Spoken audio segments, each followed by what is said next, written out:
পাঠ 1 স্বাধীনোত্তৰ কালৰ ভাৰতবৰ্ষ আৰু অসমৰ মাধ্যমিক শিক্ষা। পাঠত থকা সকলো শৰ্ট কুৱেশ্যন দিয়া আছে। প্ৰশ্ন 1 মাধ্যমিক শিক্ষা আয়োগ কোন চনত গঠন কৰা হৈছিল? উত্তৰ 1952 চনৰ পৰা 1953 চনলৈ। 2 নম্বৰ কোঠাৰী আয়োগ কিমান চনত গঠন কৰা হৈছিল? উত্তৰ 1964 চনৰ পৰা 1964 চনলৈ। 3 নম্বৰ প্ৰশ্ন আয়োগে কোনটো সূত্ৰৰ মাধ্যমত শিক্ষাৰ বিকাশ সাধন কৰাৰ পৰামৰ্শ দিছিল? উত্তৰ 10+2+3। 4 নম্বৰ প্ৰশ্ন মাধ্যমিক শিক্ষা আয়োগৰ সভাপতি কোন আছিল? উত্তৰ ডক্টৰ লক্ষ্মণস্বামী মডালিয়া। 5 নম্বৰ প্ৰশ্ন মাধ্যমিক শিক্ষাৰ সময় কিমান বছৰ হ'ব লাগে? উত্তৰ 7 বছৰ হ'ব লাগে। 6 নম্বৰ প্ৰশ্ন ডক্টৰ D.S. কোঠাৰী কিমান চনৰ জাতীয় শিক্ষা আয়োগখনৰ সভাপতি আছিল?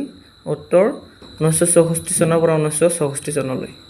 7 নম্বৰ প্ৰশ্ন ভাৰত চৰকাৰে কিমান চনত নতুন শিক্ষানীতি প্ৰৱৰ্তন কৰে? উত্তৰ 1986 চনত। 8 নম্বৰ প্ৰশ্ন কিমান চনত অসম মাধ্যমিক শিক্ষা আইন প্ৰৱৰ্তন কৰা হয়? উত্তৰ 1961 চনত। 9 নম্বৰ প্ৰশ্ন কিমান চনত অসমৰ উচ্চতৰ মাধ্যমিক শিক্ষা সংসদ গঠন কৰা হয়? উত্তৰ 1984 চনত। 10 নম্বৰ প্ৰশ্ন মডালিয়াৰ আয়োগৰ আন এটা নাম কি? উত্তৰ মাধ্যমিক শিক্ষা আয়োগ। 11 নম্বৰ প্ৰশ্ন কোন চনত ৰাষ্ট্ৰীয় শিক্ষানীতি গ্ৰহণ কৰা হয়? উত্তৰ 1986 চনত। 12 নম্বৰ প্ৰশ্ন স্বাধীন ভাৰতৰ প্ৰথম শিক্ষামন্ত্ৰীজনৰ নাম কি আছিল? উত্তৰ মৌলানা আবুল কালাম আজাদ। 13 নম্বৰ প্ৰশ্ন শিক্ষা আৰু জাতীয় লক্ষ্যৰ কথা কোনখন আয়োগে পৰামৰ্শ আগবঢ়াইছিল?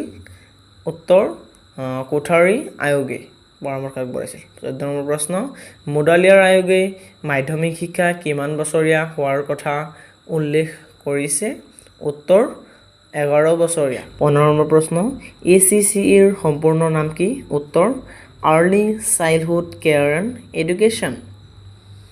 16 নম্বৰ প্ৰশ্ন অসমৰ প্ৰথমখন মাধ্যমিক বিদ্যালয়ৰ নাম কি?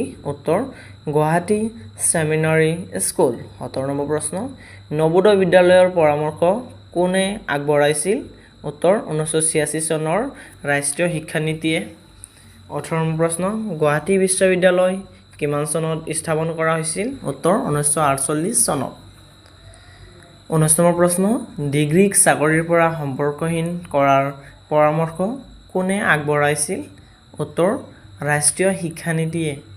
20 নম্বৰ প্ৰশ্ন বহুমুখী বিদ্যালয়ৰ পৰামৰ্শ কোনে আগবঢ়াইছিল? উত্তৰ মডালিয়াৰ আয়োগে। 21 নম্বৰ প্ৰশ্ন UGCৰ সম্পূৰ্ণ নাম কি? উত্তৰ বিশ্ববিদ্যালয় অনুদান আয়োগ। 22 নম্বৰ প্ৰশ্ন NCERTৰ সম্পূৰ্ণ নাম কি? উত্তৰ ৰাষ্ট্ৰীয় শিক্ষা গৱেষণা আৰু প্ৰশিক্ষণ পৰিষদ। 23 নম্বৰ প্ৰশ্ন DBEৰ সম্পূৰ্ণ নাম কি? উত্তৰ জিলা শিক্ষা পৰিষদ। 24 নম্বৰ প্ৰশ্ন NSSৰ সম্পূৰ্ণ নাম কি? উত্তৰ ৰাষ্ট্ৰীয় সেৱা আঁচনি।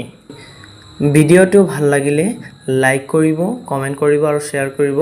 প্ৰথমবাৰৰ বাবে চেনেলটোত ভিজিট কৰিলে ছাবস্ক্ৰাইব কৰি দিব। Thank U.